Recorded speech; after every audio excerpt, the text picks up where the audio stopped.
नमस्कार दोस्तों, आप सभी का स्वागत है आपके अपने चैनल शिक्षा की दुनिया में। आज हम आपके लिए लेकर आए हैं BEDSV 101 का प्रीवियस ईयर क्वेश्चन पेपर, जो कि आपका पहला क्वेश्चन पेपर दिसंबर 2025 का रहने वाला है।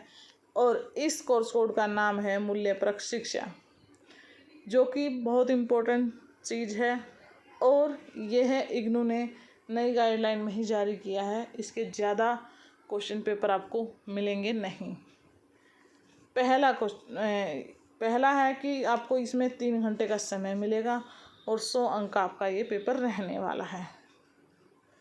सभी प्रश्नों के आपको उत्तर देने होंगे और सभी प्रश्नों के आपके अंक समान रहने वाले हैं। यानी इसमें जो क्वेश्चन दिए जाएंगे वो क्वेश्चन आपके लिमिटेड होंगे, यानी 5 ही क्वेश्चन होंगे। और उसमें अथवा दिया जाएगा, जैसे इसमें पहले क्वेश्चन में है, या तो आप ये कर सकते हैं या आप ये कर सकते हैं। हर क्वेश्चन के साथ आपको एक क्वेश्चन एक्स्ट्रा दिया जाएगा, उन दोनों में से कोई भी छाट कर आप कर सकते हैं। यानी इसमें भाग वाला कोई भी सिस्टम नहीं है। आपके 5 क्वेश्चन दिए जाएंगे और 5 क्वेश्चन आपके 20-20 नंबर के होंगे। हाँ, हर एक क्वेश्चन के आपके साथ ऑप्शन दिया जाएगा, आप उन दोनों में से कोई भी एक कर सकते हैं। पहला है मोस्ट इम्पोर्टेंट क्वेश्चन है, अब तक जितने भी एग्ज़ाम हुए हैं हर एग्ज़ाम में ये बार बार लिया गया है। भारतीय समाज की विकृतियाँ क्या क्या है, और ये बिल्कुल सरल है, क्योंकि आप भारतीय समाज में रहते हैं तो आपको पता है कि उसकी विकृतियाँ क्या क्या हैं। दहेज प्रथा है, भ्रष्टाचार है, आप ये सब चीज़ें यहाँ पर लिख सकते हैं। नशे की जो लत है वो भी लिख सकते हैं आप यहाँ पर। तो ये बिल्कुल आसान है। और ये आप 20 नंबर लिखें, 20 नंबर के लिए लिखें, यानी 4 से 5 पेज आपको लिखना होगा। पहले भारतीय समाज के बारे में लिखें, भूमिका लिखनी है, फिर एक एक करके पॉइंट बना बना कर उसकी विकृतियाँ लिखें। फिर आपको क्या करना है कि पूरे आंसर का निचोड़ करके निष्कर्ष लिखना है। अगर इस फॉर्मेट को आप फॉलो करते हैं तो आपके बहुत अच्छे नंबर बन जाएंगे। और आप पहले ही ये समझ के जा रहे हैं, जैसे ये वीडियो देख के अगर आप जा रहे हैं प्रीवियस ईयर क्वेश्चन पेपर की, तो आपको वहाँ 15 से 20 मिनट क्वेश्चन पेपर का फॉर्मेट समझने में या आपको कैसे लिखना है वो समझने में समय व्यर्थ नहीं करना पड़ेगा। इसमें पहले क्वेश्चन में 2 ऑप्शन दिए गए हैं। भारतीय समाज में विकृतियाँ क्या हैं, चर्चा कीजिए। और शिक्षा में लोकतंत्र से आप क्या समझते हैं, स्पष्ट कीजिए। देखिए, भारतीय समाज की जो विकृतियाँ हैं ये आएगा ही आएगा, चाहे ये कैसे भी आए, ये आएगा ही आएगा। दूसरा क्वेश्चन, जो कि मोस्ट इम्पोर्टेंट क्वेश्चन है, सतत विकास क्या है, सतत विकास के लिए शिक्षा क्यों महत्वपूर्ण है। इसका ऑप्शन में है, भारत में सांस्कृतिक बहुलवाद क्या है, सांस्कृतिक रूप से बहुलवादी समाज में रहने की चुनौतियों की व्याख्या कीजिए। तीसरा क्वेश्चन है, आचरण के सिद्धांत क्या है, चर्चा कीजिए, जो कि मोस्ट इम्पोर्टेंट क्वेश्चन है। व्यक्तित्व विकारों से आप क्या समझते हैं, व्यक्तित्व विकारों के प्रकारों की व्याख्या कीजिए। यानी अलग अलग तरीके के जो व्यक्ति होते हैं उनके विकारों के बारे में आपको बताना है। आपकी बुक में 4 से 5 विकार दिए जाएंगे, लेकिन अगर आप वैसे पढ़ते हैं तो 7 से 8 विकार होते हैं। आप उसके बारे में यहाँ पर लिखें, और बिल्कुल सरल है, एक बार इसकी थ्योरी पढ़ लेंगे तो भी आप लिख देंगे। चौथा क्वेश्चन है, संघर्ष क्या है, संघर्ष के कारणों को स्पष्ट कीजिए, जिसमें ऑप्शन का दूसरा क्वेश्चन दिया गया है, समायोजन विकार क्या है, कुसमायोजित बच्चों की सहायता या संभालने के लिए रणनीतियों की व्याख्या कीजिए। पांचवा क्वेश्चन है, उन विभिन्न तरीकों पर चर्चा कीजिए जिनके माध्यम से घर पर मूल्यों का विकास किया जा सकता है। यानी घर पर ही हम अपने बच्चों में अच्छे मूल्य ला सकते हैं। आपको उन तरीकों को यहाँ पर बताना है। ये तरीके आप भी जानते हैं कि बच्चों से जैसे हम बात करेंगे बच्चा वैसे ही सीखता है। तो ये सब तरीके कौन कौन से ऐसे तरीके हैं, आपको यहाँ पर उसके बारे में बताना है। ये सब्जेक्ट बिल्कुल हमारी लाइफ से रिलेटेड है, इसलिए आपको ज़्यादा स्ट्रेस इस सब्जेक्ट के लिए लेना नहीं है। सिर्फ आपको क्वेश्चन को समझना और लिखना है। दूसरा है इसका अथवा में है, जो मूल्य विकास में माता पिता और समुदाय की क्या भूमिका है, व्याख्या कीजिए। दोनों क्वेश्चन एक दूसरे से जुड़े हुए हैं। यानी बच्चे में जब मूल्य विकास करना होता है तो उसके माता पिता क्या भूमिका रहती है, समुदाय यानी आसपास के लोग समाज की क्या भूमिका रहती है, आपको उसके बारे में यहाँ पर लिखना है। नेक्स्ट क्वेश्चन पेपर पर आते हैं हम।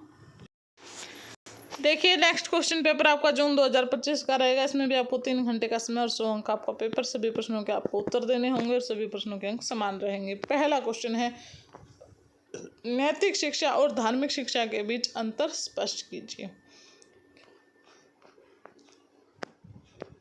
इसका ऑप्शन में है नैतिकता के विभिन्न पहलुओं पर प्रकाश डालिए, जो कि मोस्ट इम्पोर्टेंट है। दूसरा है भारतीय दर्शन के विभिन्न स्कूल कौन से हैं, किन्हीं दो के रूढ़िवादी स्कूलों की व्याख्या कीजिए। इसके ऑप्शन में दिया गया भारत में सांस्कृतिक बहुलवाद से आप क्या समझते हैं, चर्चा कीजिए। तीसरा क्वेश्चन जो कि बार बार रिपीट होता है, आचरण के सिद्धांतों की व्याख्या कीजिए। और इसके ऑप्शन में चरित्र व्यक्तित्व पैटर्न की व्याख्या कीजिए। चौथा क्वेश्चन है आपका मौखिक और अमौखिक बातचीत की व्याख्या कीजिए, यानी मौखिक बात कौन सी होती है और अमौखिक बात कौन सी होती है, यानी जो बोलकर बताई जाती है और जो इशारों में की जाती हैं, उन दोनों बातों के आपको यहाँ पर बताना है। चौथा क्वेश्चन के अथवा में है समायोजन क्या है, समायोजन पुल और पुश कारक क्या है। पांचवा क्वेश्चन है सहकर्मी कौन है, सहकर्मी के माध्यम से मूल्य संवर्धन की व्याख्या कीजिए। और इसके अथवा में भी मोस्ट इम्पोर्टेंट क्वेश्चन है मीडिया की भूमिका एवं कार्यों का वर्णन कीजिए। मीडिया की हमारे देश में क्या भूमिका होती है, किसी भी उसके कार्य क्या होते हैं, ये सब आपको यहाँ पर बताना है कि उसके कार्य कौन कौन से होते हैं। नेक्स्ट क्वेश्चन पेपर पर आते हैं। देखिए नेक्स्ट क्वेश्चन पेपर आपका दिसंबर 2024 का है। इसमें भी आपको 3 घंटे का समय और 100 अंक का पेपर और सभी प्रश्नों के अंक समान, सेम फॉर्मेट आपका अब तक जितने एग्जाम हुए सभी में यही फॉर्मेट है और आगे भी यही फॉर्मेट आने वाला है। इग्नू ने अभी तक कोई चेंज नहीं किया है। पहला क्वेश्चन देखते हैं। पहला, शिक्षा और मूल्यपरक शिक्षा के बीच संबंध की चर्चा कीजिए, यानी जो मूल्यों की शिक्षा होती है जो हम घर पर अपने बच्चों को देना स्टार्ट करते हैं और जो शिक्षा है जो हम स्कूल से देते हैं, उन दोनों के बीच संबंध क्या है, क्योंकि वो एक दूसरे से जुड़े हुए हैं। मूल्योन्मुख शिक्षा की आवश्यकता का वर्णन कीजिए, यानी जो मूल्यों की शिक्षा है उसकी क्यों आवश्यकता है, वह क्यों महत्वपूर्ण है, आपको यहाँ पर उसका वर्णन करना है। इसके जो ऑप्शन में वो भी मोस्ट इम्पोर्टेंट क्वेश्चन है, आप इसको जरूर देख कर जाइएगा। लोकतंत्र के सिद्धांतों की व्याख्या कीजिए, ये भी बार बार रिपीट होता रहता है। दूसरा क्वेश्चन है भारतीय संस्कृति में अंतर्निहित मूल्यों की व्याख्या कीजिए। दूसरे का अथवा जो कि बार बार रिपीट हुआ आप भी देख सकते हैं। दूसरा का ऑप्शन में है सतत विकास क्या है, बच्चों में मूल्यों की संवर्धन की विधि बताइए। तीसरा, अच्छा शब्द का क्या अर्थ है, आत्मबोध क्या है। और ऑप्शन में है व्यक्तित्व की विशेषताएं क्या हैं, व्यक्तित्व विकारों के प्रकार समझाइए। चौथा है सामाजिकरण क्या है, सामाजिकरण में परिवार और सहकर्मी की भूमिका पर चर्चा कीजिए। अथवा में मूल्य संवर्धन में माता पिता की भूमिका की व्याख्या कीजिए, जो कि बार बार रिपीट हो रहा मोस्ट इम्पोर्टेंट क्वेश्चन है। पांचवा है घर सीखने का प्रथम स्थान है, चर्चा कीजिए। प्रथम स्थान है ये हम सबको पता है और कैसे है यही आपको बताना है। देखिए यहाँ पर मीडिया के नकारात्मक प्रभाव बताए गए हों और मैं इसमें पहले इसके कार्य पूछे गए थे, यानी ये मोस्ट इम्पोर्टेंट क्वेश्चन है। अगर आप मीडिया के बारे में जानते हैं या मीडिया के बारे में जान रहे हैं तो उसके बारे में नकारात्मक और सकारात्मक दोनों चीज़ों को जान लें। मीडिया क्या है, मीडिया के नकारात्मक प्रभावों की व्याख्या कीजिए। ये था हमारा BEDSB 101 के प्रीवियस ईयर क्वेश्चन पेपर। आपको और किस कोर्स कोड के प्रीवियस ईयर क्वेश्चन पेपर चाहिए आप हमें कमेंट में मेंशन कर सकते हैं। हम नेक्स्ट वीडियो उसी कोर्स कोड को लेकर आएंगे।